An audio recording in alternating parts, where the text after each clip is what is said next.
Hi there, and welcome to Grimwit with Dimwit. I'm Blondie. And I'm T. And we're here for another exciting episode. Are they exciting? Well, they're exciting to write. They're exciting to record. They are exciting to write. And yes, we always make them exciting to record. And people don't even know we leave out all the good stuff. Our laughter volume is definitely a lot less at the final cut. Yes, it is. So this week, we'd like to do another country and city recognition. And for our country, we would like to recognize Paris, France. Ooh la la. Ooh, je te vois. And you complain about the way I pronounce things. I pronounced nothing. Exactly. And we also want to shout out the city of Hemet, California. Yay! Wow. You sound like a Piccolo Pete. Well, that's good. That's better than my whistles ever sounded. So yay me. So, you know how I like my Facebook videos? Yes.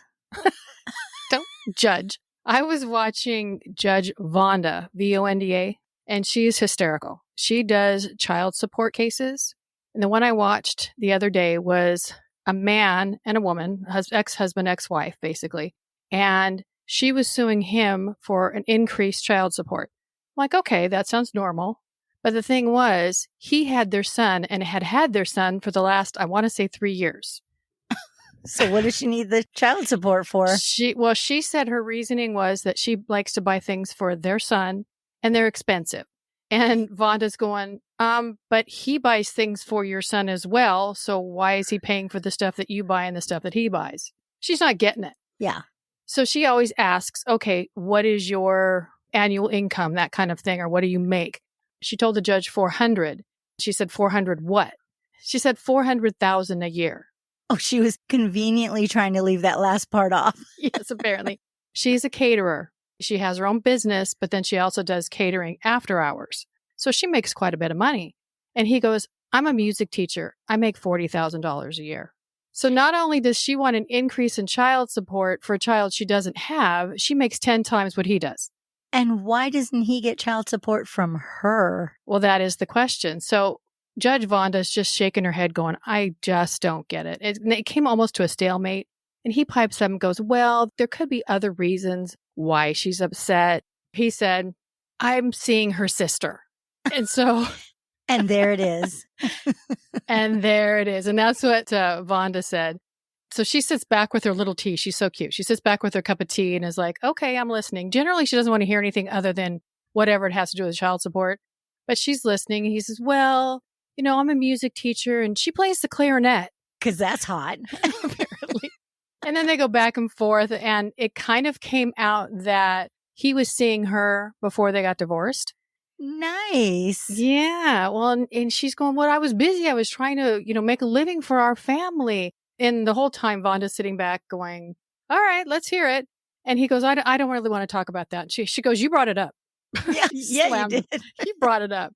So ultimately what ended up happening was the mother, had to pay him child support. And whatever went on besides that with his sister, that was out of the court's hands. They were just going to run off and make beautiful music together. Well, that is interesting. Boy, people get crazy, don't they? Oh, and that's just the tip of the iceberg. It just cracks me up. And I love her. She's like, people start outbursts and she's like, I don't want to hear it. And they're apologizing. She goes, don't apologize. Just don't do it. There you go. And she's so sweet and she's so cute. It's hysterical. Anyway. She sounds a lot like me, just really puts her foot down, but still really, really sweet. Who am I talking to again? I'm sipping my tea looking cute. Okay, we'll just go with that. Yeah, nobody knows. So, we just fake it. Forget your club foot and your Thor hair, There you go. My unibrow and right. Your mustache. My mustache. Very proud, very proud. I'm twirling it now. All right, Mr. Monopoly. I need the top hat to cover my bald spot. Wow. Anyway, now that we've given that visual, goodbye to all those great listeners. That's right. If you want to find T, you just look under a bridge. She'll be there. Eating Funyuns. Could you make it any worse? So what do we have today? We have a very interesting story. I try to find these stories that have kind of a uniqueness to them. I mean, yes, they're murders and killings and all that, but I try to find that one little thing that makes it just a little different. And I think I found that one in this story. Well, this will be interesting. It's interesting. But when I mention Sweden, what are your first thoughts about the safety there? Because I've always heard that Sweden is one of the safest countries in the world. For some reason, so did I. I've always heard that, and I don't even know where I heard it from. It's just like common knowledge. I guess. It's great for affordability, free healthcare, and college education. And even with its rising homicide rate in 2023, Sweden's overall homicide rate is still 1/6 of the United States. It sounds like they got it together in Sweden. So when there is a homicide, it's big news. Let's let the grim begin. This is the story of 17-year-old Lisa Holm. Her tragic tale became Sweden's top news story while it was happening and attracted over 1,000 people who came to help with the largest search operation in the country's history. That is so admirable that so many people showed up for this and truly cared. Over 1,000? That's awesome. Lisa was born on February 7th, 1998 in the small Swedish town of Skövde, where she lived with her parents and older sister. It's a quiet and peaceful place. Lisa was very sweet and kind-hearted. She had her life all planned out and was determined to achieve her goals. While still in high school, Lisa decided she wanted to go to Australia and study architecture. She was very independent, so this plan was really exciting as she loved to travel with her parents and wanted to experience even more countries on her own. Very brave girl. I know, I love that. 17 and ready to take on the world. Good for her. Lisa had worked part-time at various jobs to earn extra money, but in the summer of 2015, she finally got her first real job at a cafe that was approximately a 40-minute drive from her home. That seems like quite a drive for a little part-time teenager type job. I'm guessing that maybe her living in such a rural environment made a difference in things being more spread out.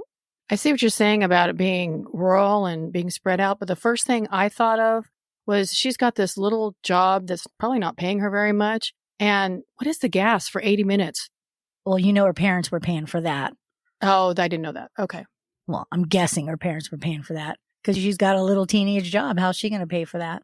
And I don't know what the gas is there, but I just, here in your brain, you're thinking, oh my God, that's got to cost her $100 just to go to work. I know, right? Just give her the 100 and have her stay home. Lisa's father drove her to and from work for a few weeks, but Lisa wanted to be able to get around on her own, so her parents decided to buy her a scooter, and she was thrilled. At 17, this was the only way she could drive herself around because she wasn't allowed a car license until after she turned 18. Even though Lisa was able to drive herself to work now, her dad decided to follow behind her for a few more weeks, making sure she was safe since prior to this, she had no driving on the road experience. She only worked weekends and her father followed safely behind her every morning and every evening. This went on until June 7th, when he finally let her drive to the cafe alone for the very first time. I don't know a lot of parents who would, first of all, drive a kid to a part-time job 40 minutes up and 40 back twice a day, then to buy her very own transportation and still make that drive to be absolutely sure she was safe. That's some hardcore going the extra mile, literally. You really love your daughter parenting. Yeah, that's awesome.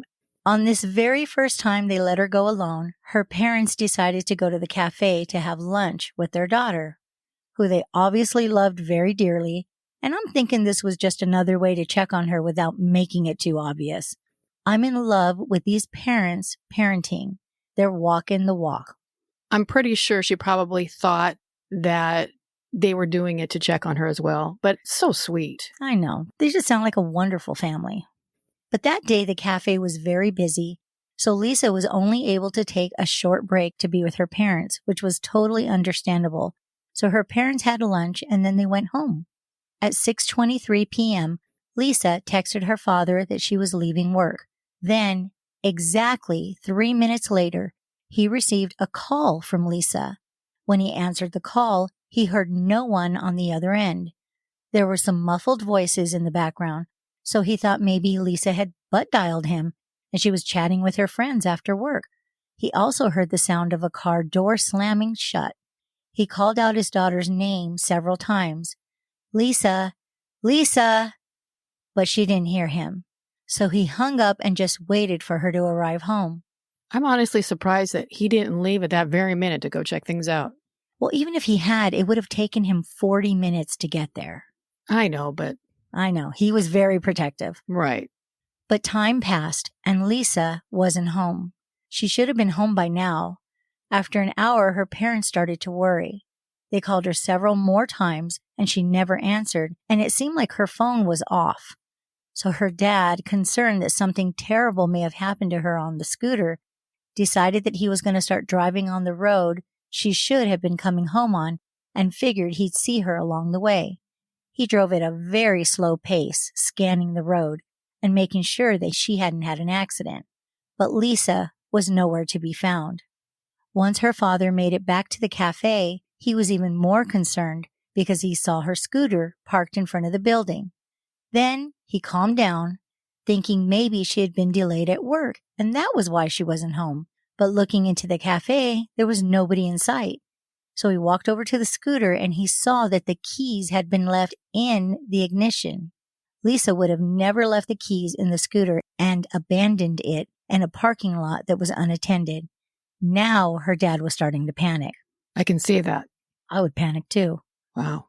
He called his wife and she ended up calling the cafe owner, hoping that she would have an idea of where their daughter was. But the woman claimed she didn't have a clue and Lisa should have left work by now. There was no reason for her to have stayed behind. The owner immediately heads to the cafe to meet with Lisa's father. On the way there, she called 4 of her personal friends who live nearby and asked them to help in the search for Lisa. I just love that everybody's willing to get up and do something, you know? I was thinking the same thing. They just didn't sit by the phone and just wait. Yeah, and just be like, I don't know, and then hang up. I mean, they're like, okay, what do we got to do? Right. When the cafe owner and her friends arrived, they, along with the father, began to search the establishment and surrounding area looking for Lisa. After not finding her, they thought maybe she would have taken a bus because her scooter didn't start, so they checked the bus schedule. Then Lisa's mother and older sister showed up and drove to the bus stops in their town. But again, Lisa was not there.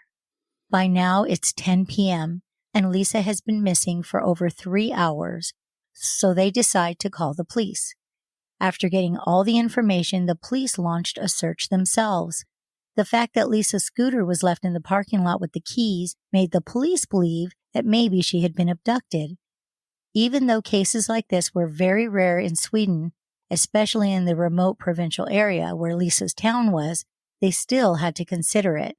Police dispatched several groups of searchers along with dogs, and they began knocking on every house that was located near the cafe. That's like a great community outreach situation there. Amazing community, amazing police presence and concern, friends of everybody. I mean, I'm just very impressed.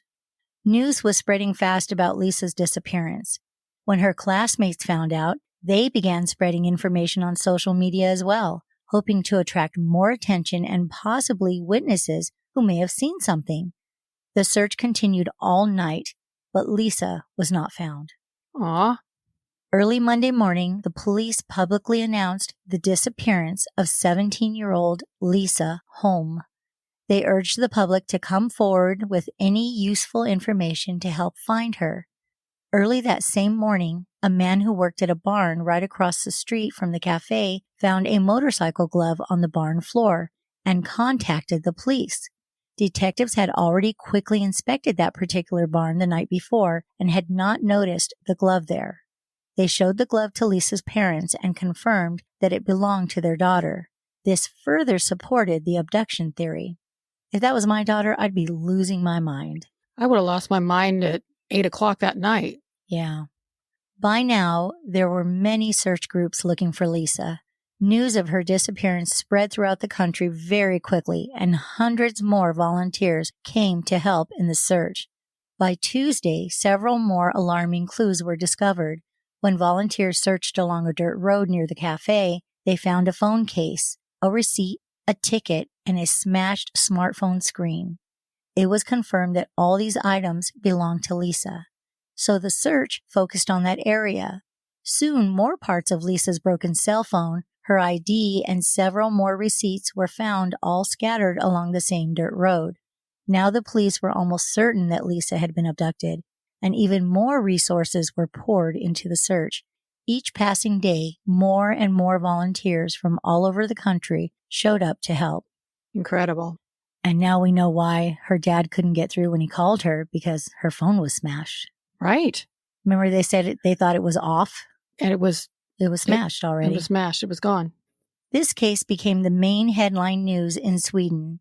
Missing People of Sweden, a volunteer organization specializing in finding missing people, also joined in the effort. The police also received numerous tips via phone calls. Now that's a real calling to join a group that looks for missing people. I don't think that I'd be strong enough to handle what these people find. You're exactly right. And I was missing people of Sweden. Is it just people in Sweden? I didn't look into it, but it must be. Okay. Because I wouldn't think that would be a huge thing in Sweden, the way everything's coming about and their low crime rate, etc. Well, I wonder if people are missing for other reasons, so maybe they look for them too. Oh, look at you being smart. Sometimes the old noggin kicks in. She don't know how to say noggin, but whatever's. She's using her knocking on a regular basis. I'm knocking on my noggin just to get an answer here. It's been a long day. One woman told police that when she had been jogging the day before Lisa's disappearance, a man standing next to his car stopped her in the middle of the road. This man, who only spoke English, asked her for directions to a city that she had never heard of. She tried to be helpful and looked on Google Maps with him. But then he asked her to hop into his car and show him the route on his navigation. The woman didn't like that at all and thought it was very suspicious, so she refused to get in and continued on her jog. She also stated that she believed she had seen this man before among the workers who were repairing the barn across the road from the cafe, the same barn where Lisa's glove was found. That guy might as well have said, "Get into my car so I can attack or kill you." Right? Mr. Obvious. Smart lady. Very smart lady. Lisa's coworker also had shared that she had noticed two men standing across the street staring at the cafe.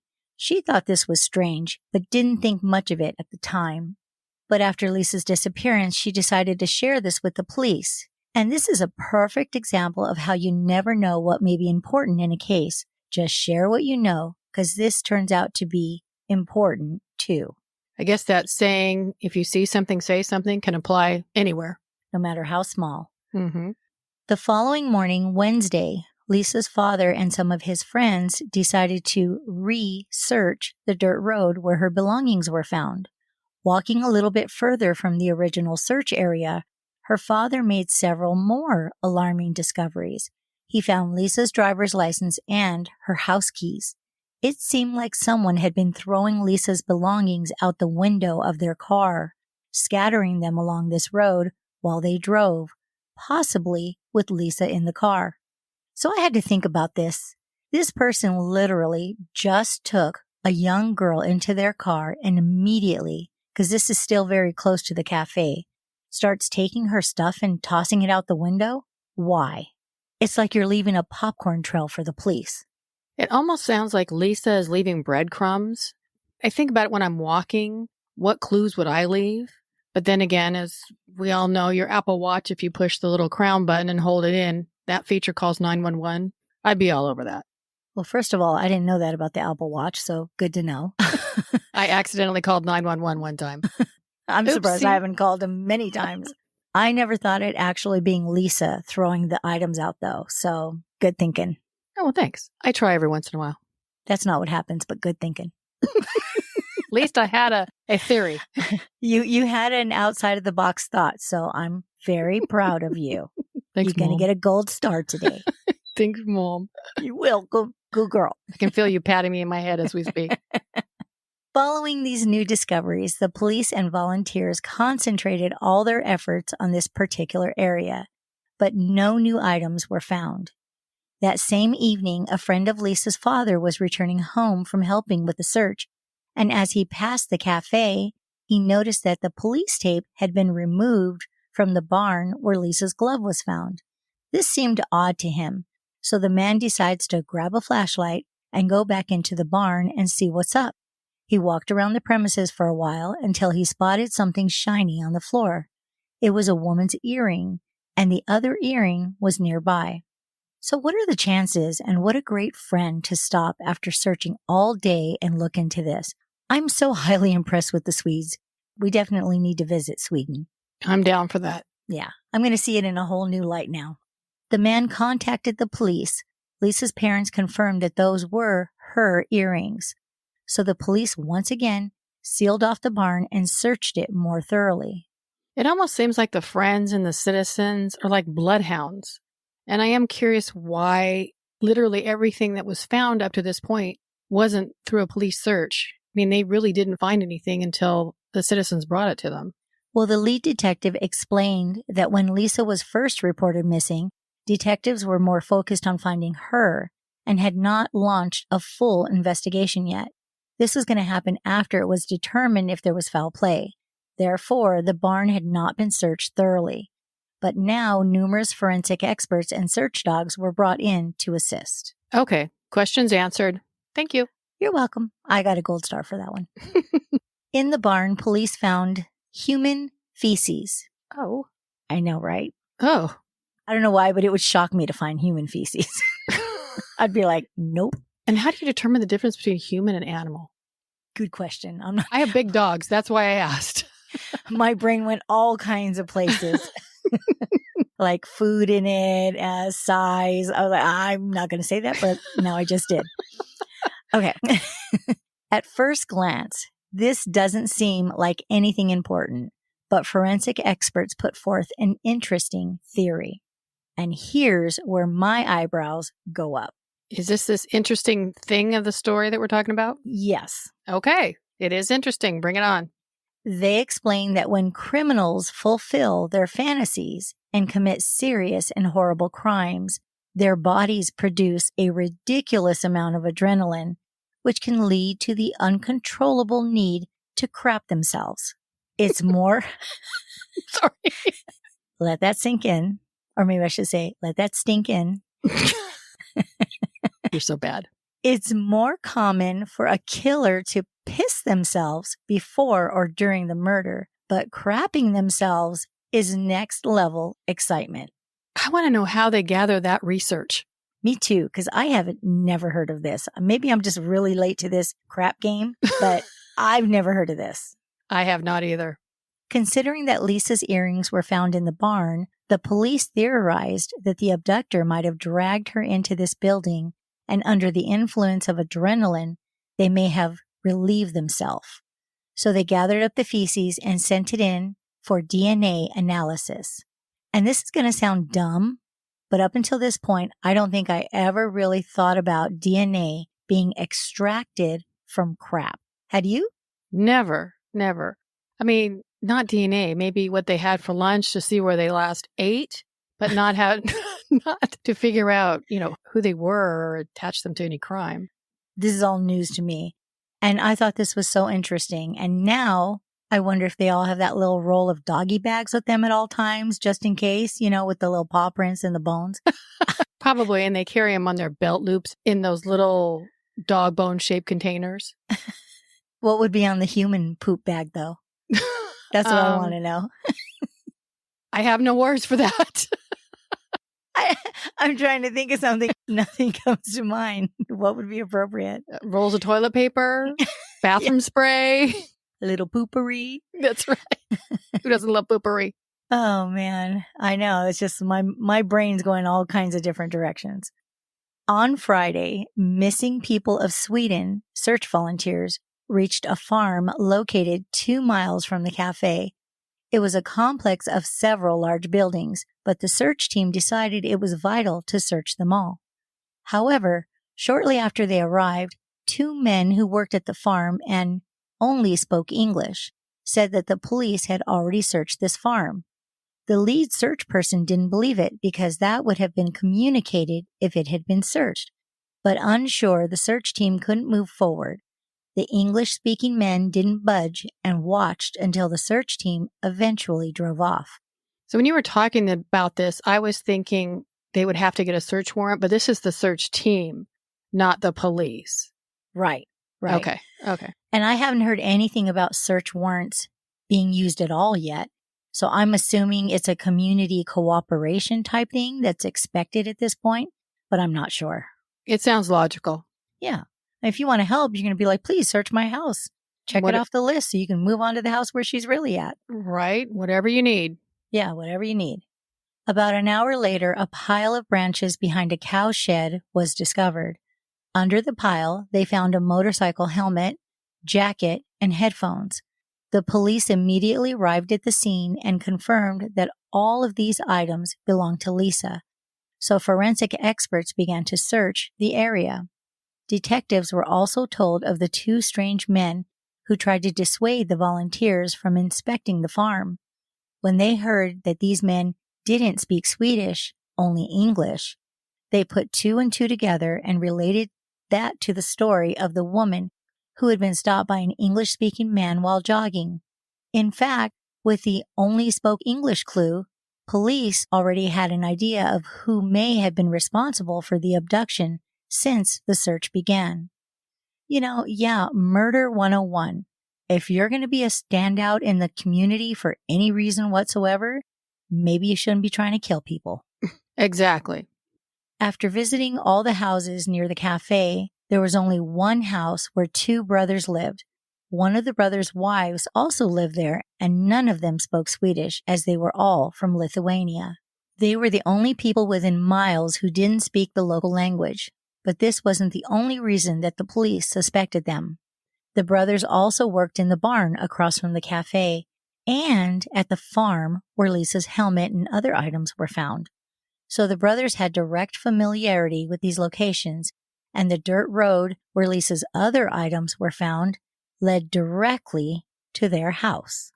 Considering that there were no other viable suspects, the police decided to question all of them. So if these guys are suspects and throwing all her stuff on the way home out on this dirt road that they're driving on, they aren't very high on the IQ ladder. No, I don't even think they have a stepping stool. I said stool, and I didn't mean to. Another dad joke coming out. But it's related. Meanwhile, the forensic experts made it back to the farm where the 2 men had blocked searchers, and together with the volunteers, they began to inspect the area. Soon, their attention was drawn to a trailer that looked abandoned. It was surrounded by tall grass and looked like it hadn't been used in many years. But right next to the door, the grass was flattened. It looked like something had been lying there recently, and some of the grass was also trapped under the door, indicating that it had been recently opened. That's very ominous. Yeah, again, these guys weren't very bright. Is this on their property or just outside their property? This is the farm where they worked. Okay. As soon as forensic experts opened the door, they were hit by a very strong odor. It smelled of decay. There were many lockers inside the trailer, and they were all locked except for one. They opened it up, and hidden behind a pile of old clothes and rags was the body of Lisa Holm. Despite the small, narrow size of the locker, the killer had managed to fit Lisa inside. She must have been a tiny little thing. This breaks my heart. That's exactly what I was thinking. Must have been so small and fragile. Right. She was a kid. She 17? wasn't even a grown woman yet. Lisa was found with a rope still around her neck and a wad of tape over her head. Her pants were pulled down and her shirt pulled up. Medical experts determined that she was murdered by strangulation. However, they found no signs of sexual assault. News of her discovery shook the entire country. Such crimes were extremely rare. Her poor parents. Can you imagine how her dad felt? I mean, everything he did to avoid something like this. And his brain may not have even ever gone here. I think he was just trying to avoid like a road accident. Right. In the very first time. The very first time. Then, to make matters worse, on the same day that her body was discovered, something really eerie occurred. YouTube users stumbled upon a video that was posted 13 days before Lisa's murder. The video was titled 13, and it featured a countdown timer. And what was most unsettling, though, was the name of the channel that uploaded the video. It was called Lisa Holm. News of this very strange video quickly spread, leaving many people stunned by the series of coincidences. Some speculated that someone had predicted the murder. I have a question. So this is a YouTube video about Lisa Holm? Nope, it's a YouTube video that was posted 13 days prior to her murder that was titled 13. And the channel name was Lisa Holm. Oh, okay. But in reality, it turned out to be much simpler. Someone had taken advantage of all the press Lisa's case had received and just changed the channel name and the video title after Lisa's body was found to attract attention. Was this person or persons trying to spark another conspiracy theory, or was this just a cruel prank? You know, what kind of dark soul must a person have to even think of something like this? It's mind-boggling. That's definitely a sick person to even imply that it was a prediction. I mean, we can pretty much predict that this person will be in trouble for that, or would hopefully be in trouble for that. I would hope so. Meanwhile, the police had already brought in the two brothers and the woman. They all denied any involvement in the murder and claimed that at the time of the abduction, they were all at home, each providing alibis for one another. How convenient. Right, so convenient. According to their accounts, the older brother, and I'm not going to say this name right, I'll be shocked if I do, Neregus Balvicius, who I'm just going to call Neregus from now on, was asleep while his wife prepared dinner. And the younger brother was on his computer all night. But then Neregus admitted that at about 8 p.m. he woke up and went to the gas station where he bought pizza and cigarettes. Hadn't his wife just made him dinner? So buying pizza was definitely not necessary. He should have stuck with just cigarettes. Or either that or she was a terrible cook, and after dinner he had to go have something to eat that was like good. I like how you fill in all the details. She's a terrible cook. You know, her mom never taught her how to cook, and I'm helping with his alibi. It's not her fault. It's really not. The police were very skeptical that all three were just covering for each other, so they collected their DNA samples. But at this point, investigators still didn't have any direct evidence linking any of them to the crime. But forensic experts were determined, and soon their efforts paid off. In the barn across from the cafe, there was a small office that had a large window pointing directly toward the cafe. Experts discovered 15 spots where semen was on the wall and floor right near this window. It looked like someone had fairly regularly stood there watching the cafe gratifying themselves. These semen samples were immediately sent to the lab and DNA was extracted. All 15 of the samples matched Neregus. They also matched his DNA to the feces found. What would make them think to take samples off of a wall? Ew. You know, I'm thinking that maybe it was like a black light moment, kind of like in those nasty hotels where they black light it and they find semen and bodily fluids all over the bedspreads and remotes. It was right. Okay, you went weird on that. No, because didn't you see that whole special about nasty? Even the nice hotels are nasty, and you black light them and you won't sleep there after that. Rock me to sleep next time I go to a hotel. Thank you very much. Just saying. I'm informed. What do you want from me? Well, we're going to stack up on the antibacterial wipes when I go anywhere. Right. Just make like a sleeping bag out of them. A whole bag made out of Lysol wipes. Here you go. I'm safe now.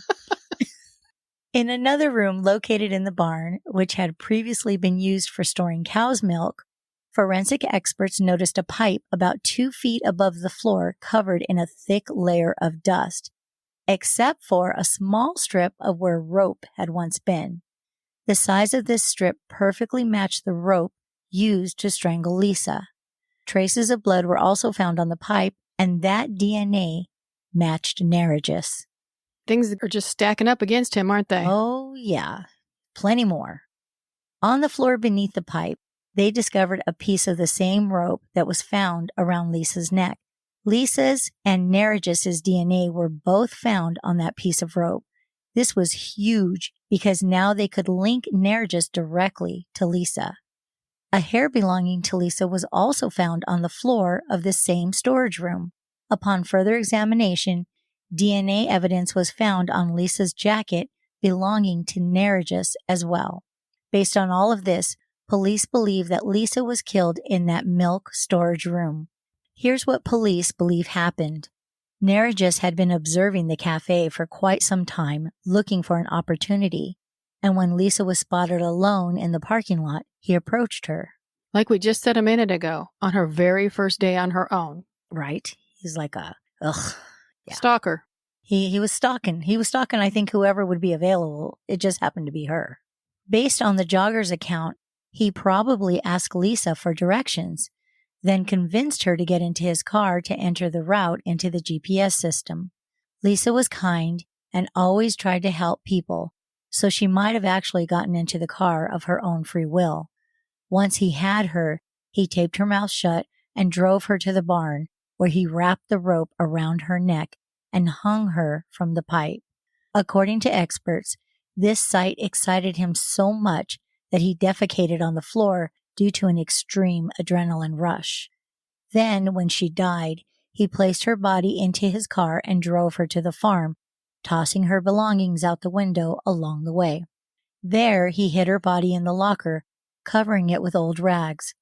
It's believed that all of his actions took less than an hour from abduction to her death. He did not waste any time. No, he did not. Of course, even with all the DNA evidence, Nargis continued to insist that he was innocent. His wife and younger brother had to be released because there was no evidence directly linking them to the murder. Once they were freed, though, they immediately left Sweden and returned to their homeland of Lithuania. So much for standing by your man and brotherly love. They were like, see ya, wouldn't want to be ya. Probably after hearing all the stuff he'd done, they didn't want to be associated with Mr. Wall Squirt or Poopy Pants. Ugh, who would be? So freaking weird. The preparation for the trial was intense because Nargis claimed that he had worked in that barn for a long time, so obviously his DNA would be everywhere. Plus, he had an alibi provided by his wife and brother for that evening. Nerj is getting on my nerves with his cockiness now. You and me both. In court, this could have definitely worked in his favor, but the presence of his DNA on the victim's clothing and the rope used to murder her could only have gotten there through direct contact on the day of the murder. So suck it, Nerj. Wow. The police also found a witness who saw his car at the cafe right before and after Lisa's abduction. According to the witness, the car passed along the road between the cafe and the farm several times that night at the exact time that Nargis claimed to be home with his wife and brother. I wonder if he was going back and forth making sure he got rid of all the evidence. That might be when he was tossing all her stuff out of the window. I don't know. Good point. But if all these people saw him driving back and forth, no one saw him put her in the car? Well, I mean, it doesn't say like how it was positioned and, maybe you could even pull in the barn. Oh, who knows? Maybe. For several months after the discovery of Lisa's body, experts continued to examine all of the evidence using the most advanced equipment they had. Eventually, they linked more of Nargis's DNA to even more articles of Lisa's clothing, including the inside of her underwear. There's no explaining your way out of that. And I'm glad it didn't happen, but her pants down, shirt up, and DNA on her underwear and no sexual assault? Apparently, that's not his weakness. I'm glad it didn't happen. Don't get me wrong. Oh, me too. Considering that the entire country was still following this case, investigators continued to work on it, searching for any other clues that could impact the legal process and further prove Nargis's involvement in the killing. They even went to Lithuania to speak to his wife and brother one more time. Dang, kudos to Sweden. They are not playing. No, they're not. And they're probably going, who? I don't know that guy. Right? Nergis who? The wife continued to insist that Nergis did not leave the house between 6 and 8 p.m. But after hearing about all the DNA evidence against his brother and what exactly he had done to this young, innocent girl, the younger brother finally caved and admitted that Nergis was not at home until after 7:30 p.m. And when he got home, he was covered in dirt and immediately threw all his clothes into the washing machine. When police had arrived at their home to question residents that evening of the killing, Nergis leaned over to his brother and whispered, "Tell them I was at home at that time." So he did. Later, Nergis told his brother that he was just afraid that as a foreigner, he would be framed for a crime that he didn't commit. The younger brother truly believed that Nergis had nothing to do with it, but after hearing about all the evidence, he finally realized that Nergis was definitely guilty. This guy's a piece of work for bringing his brother into it too, especially if the brother had nothing to do with it. Yeah, he's definitely a piece of work. It is weird that his brother was with him, it seems like, during some of the weirdness, but he wasn't a killer, apparently. Lisa's funeral took place 1 month after her murder. The church could only accommodate 130 people, but there were many more who wanted to come and say goodbye. So organizers decided to set up benches and large screen TVs outside so that everyone could watch the ceremony. I can't even imagine how emotional that day was. Wow. And especially, I would imagine, somewhat small town, and you had the whole community there. Yeah. And everybody spent their efforts trying to find her. And even people from outside of the community. It got huge. it's sadly sweet. It is. 4 months after the murder, the trial began. And once again, this case captured the attention of the entire country. So everyone that was involved in the process was under tremendous pressure to bring justice for Lisa. None of them could make a mistake. Nergis's lawyer immediately insisted that his client's DNA could have ended up on the victim and her clothing simply because he worked in the barn. But the prosecution pointed out that this version made no sense, especially since his client's DNA was found on the inside of Lisa's underwear. The only way his DNA could have ended up there was if he physically touched her underwear, and that is what his lawyer could not explain. There was absolutely no reason for his DNA to be there.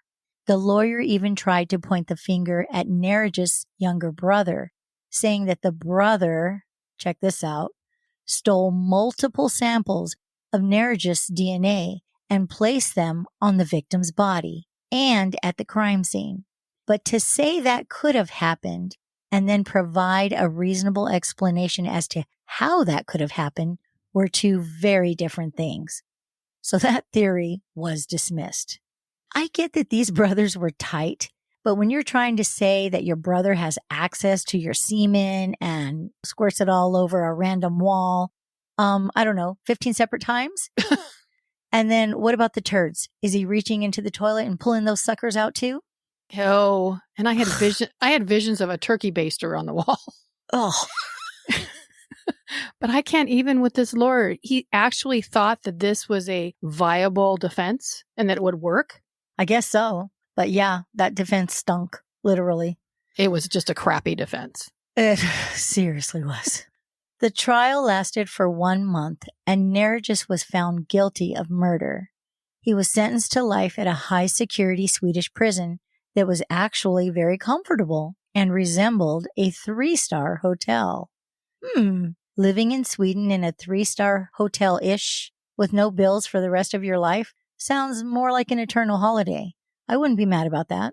And I can't believe the authorities went all the way to Lithuania to investigate, but keep him in the resort environment. I wonder if they took was it black light to his bedspread and the walls?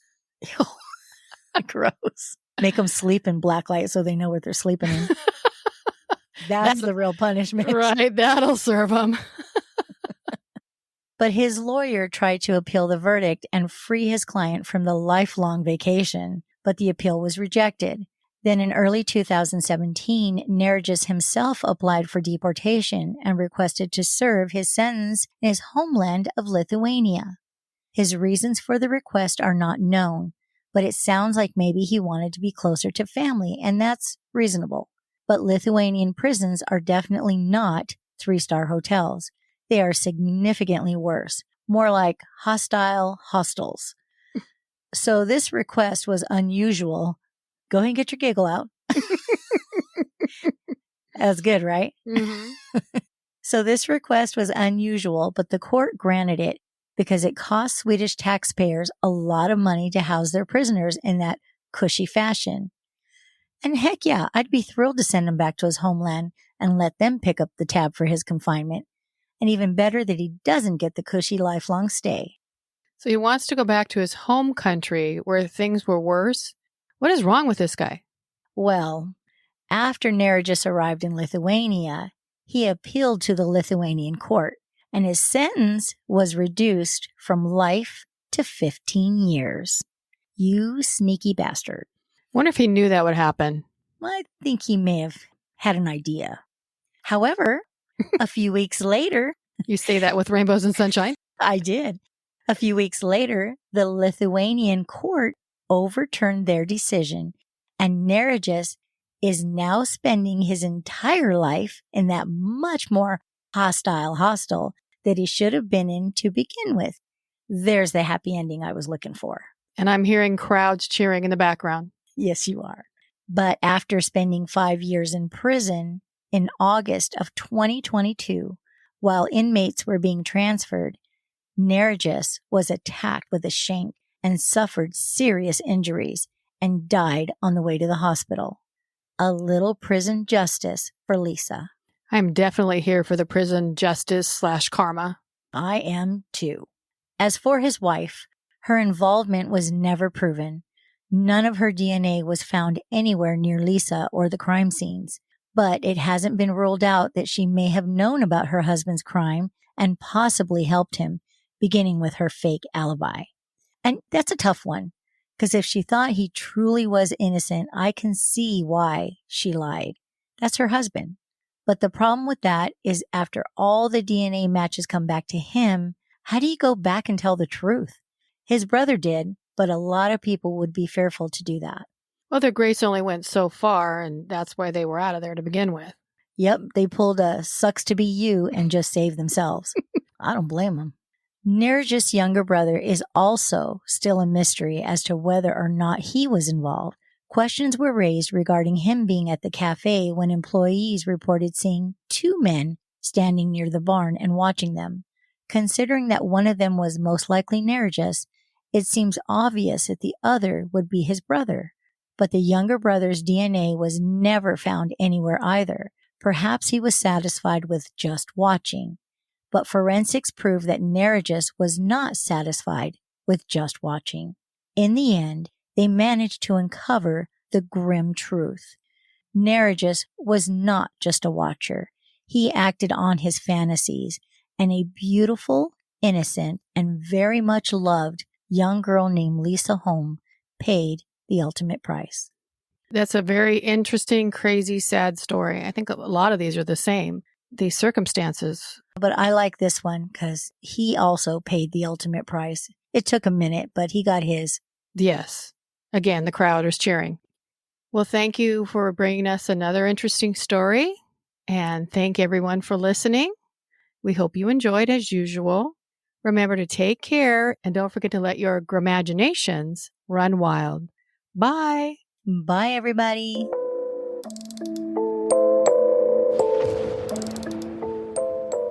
We just want to thank you all for sharing your time with us. And if you'd like to send in your creepy little grim bits, we would love to hear your personal stories, interests, and suggestions. Please email them to grimwitwithdimwits@gmail.com. Don't forget to follow us on Instagram at grimwitwithdimwits, Twitter at grimwitwithdimwits, and Facebook, Grimwit with Dimwits. Join us every Monday for new episodes and feel free to share us with your grim-loving friends. We would really appreciate if you would take a minute to rate and review. 5-star ratings go a long way and would really help us out. Until then, we would love it if you'd come back next week to delve with us into the strange and unusual things we just can't wrap our skulls around.